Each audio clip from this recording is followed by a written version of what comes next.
Hi friends, আজকে আমরা যাচ্ছি একটা নতুন রেস্টুরেন্ট। সেই রেস্টুরেন্টের নাম হচ্ছে কাবুলিওয়ালা ক্যাফেটেরিয়া। রেস্টুরেন্টটা খুব সুন্দর ডেকোরেশন করেছে ফ্রেন্ডস। তো চলো ফ্রেন্ডস, তোমরাকে দেখানো যাক এই রেস্টুরেন্টটা কত সুন্দর ডেকোরেশন করেছে।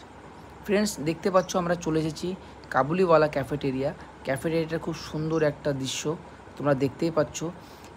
এর নিচে টোটালটাই জল, তার উপরে বাঁশ দিয়ে কাজ করা আছে। খুব সুন্দর লাইটিং, ডেকোরেশনটা ফুলফিলভাবে খুব সুন্দর করেছে। তোমরা দেখতে পাচ্ছ ফ্রেন্ডস, টোটালটা লাইটিংয়ের কাজ। এখানে তোমরা বসলে একটা অসাধারণ ভিউ পাবে। সেখানে তোমাদের খেতে খুব সুন্দর লাগবে, ভিউটা খুব সুন্দর, ওয়েদারটা খুব সুন্দর, নিচে জল, খুব সুন্দর লাগবে ফ্রেন্ডস।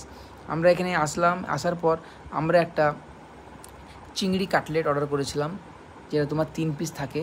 সেটা খুব সুন্দর চিংড়ি কাটলেটটা দেখতে পাচ্ছ ফ্রেন্ডস। চিংড়ি কাটলেটটা খুব সুন্দর লাগছে, টেস্টি। এখানে খাওয়ার পর খুব সুন্দর লাগলো ফ্রেন্ডস। তোমাদের কেমন লাগলো ফ্রেন্ডস, কমেন্টে জানাবে অবশ্যই।